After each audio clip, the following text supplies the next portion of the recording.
Hello, my name is Yeva, and I'm an ESL teacher, blogger, ebook author, and instructional coach.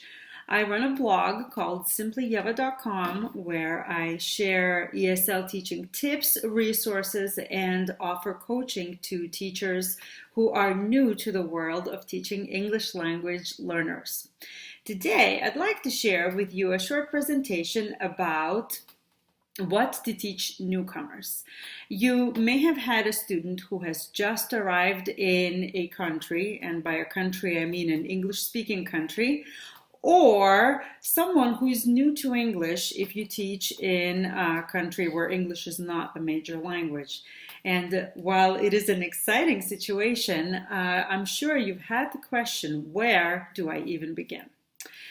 So I have made a list of the most important things to cover when you and your students are just starting out. And I would like to share them in this short presentation. I hope you enjoy it. What to teach ESL beginners? The question that is on every ESL teacher's mind. And I'm sure you've been in a situation where you probably heard that you're getting a new student and that he or she doesn't speak any English. Then you're wondering, oh, what am I going to do? And then you start thinking, and then you come to a solution. So here is the promised list of things that you should consider when you get a new student who does not speak any English. First of all, it's personal and family information. I know it's like a no-brainer, but to break it down, I made a short list of things that are absolutely necessary for anybody learning a new language to know, because it is a survival English. Things like name, address, phone numbers, how to write your first and last name, answering questions about grade, age, school teacher, and so on, as well as about your family members. These are the first conversations that anybody has in any language, and therefore is very important for your students to know. Next, we go to social interaction. Hellos and goodbyes are different in each culture, and the social norms are a little bit different in each culture as well. So how do you say hello? A lot of beginner students and any English learner are confused with phrases such as, how are you? And they wonder, what do I answer? How are you? Do I answer with the same question? Or do I say, I don't know, or do I start sharing my entire life story? So these are the things that you should go over with your student. How do you introduce yourself to friends, and how do you talk to adults? What is the bodily proximity that is acceptable in the culture, and so on, things like that. Classroom and school. When students are in classroom and school, a lot of the objects will be learned pretty fast because they would see a book, a desk, a whiteboard, a pen, and these are the words that will come repetitively at them. But it's also good to label everything for students to learn those words better. Also, class directions. If you know what's a book, that's great. But if you don't know what it is to open the book, then it becomes a little bit more problematic. Also, things like people who work at school. There are a lot of personnel in schools. Not only teachers. We have secretaries. We have guidance counselors. We have psychologists, and so on and so forth. So it doesn't necessarily have to be in one lesson, but keep in mind that students would benefit from knowing those people. Also, time, calendar, and weather. These are the topics that lend themselves easily to daily practice. For example, days of the week, months, and even seasons. You can ask your students to say and write the date every time they come in the classroom. You can ask them about the weather, obviously showing the pictures first, and then you will be able to have a conversation, the small talk, so to speak, about the weather. Body parts, names of body parts are important. A lot of those beginners who have studied English as a foreign language know the basic body parts, but when you ask them to about a chin or an elbow or a knee, they become confused. So again, it is survival. They will be fine if they don't know it at the beginning, but it's another vocabulary word that is useful for them to have. Also, verbs that are related to movement and body functions. Run, walk, eat, taste, see. I see with my eyes, I walk with my feet. I eat with my mouth, I taste with my tongue.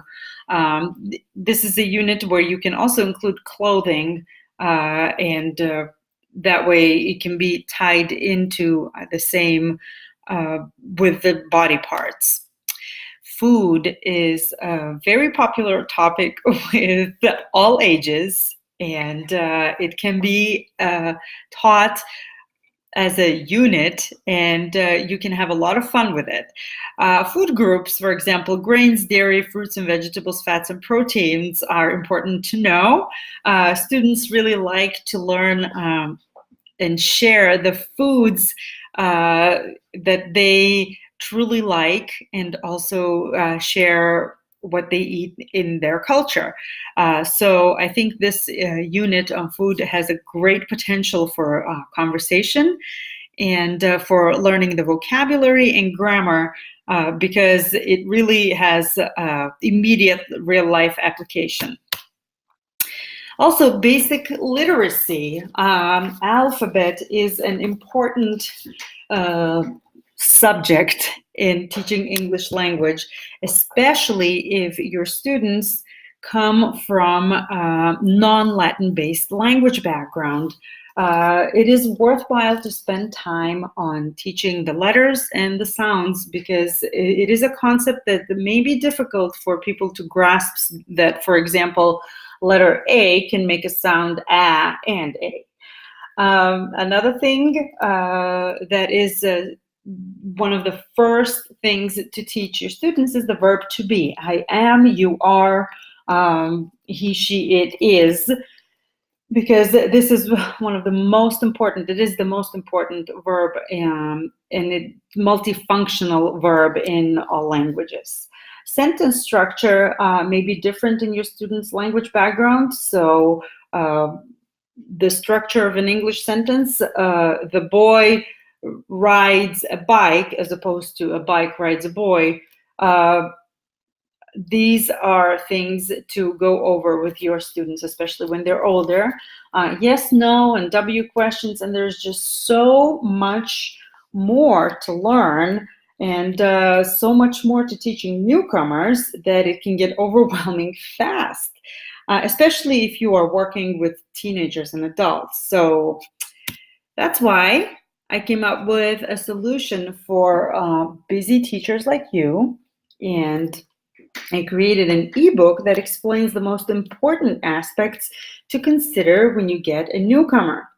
It is called Teaching Absolute Beginners, an ESL Teacher's Handbook, Actionable Tips for ESL and Mainstream Teachers.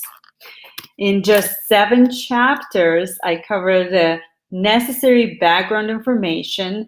I share the even more comprehensible list of what to teach beginners, in what order to teach grammar, which is an important topic to consider, the most effective strategies you can employ right away, as well as lesson planning and collaboration with your colleagues. In addition, you will find a resource page where I list materials that you can use for elementary, middle, and high school. So, if you enjoyed this video and are eager to learn more, find the full list, teaching tips, and super helpful resources in my ebook, Teaching Absolute Beginners, an ESL Teacher's Handbook. It is packed with useful information and actionable tips you can enjoy right away. Click the link below this video and it will take you to the ebook page. Once you've checked out, you can download it on your computer, tablet, or print to keep a copy for your classroom. I do want to mention that if you would like more information, I would love to see you on my website, simplyeva.com, where I also have additional free resources for you to peruse and to help you out in your classroom. Thank you for watching, and thank you for considering teaching absolute beginners in the ESL Teacher's Handbook.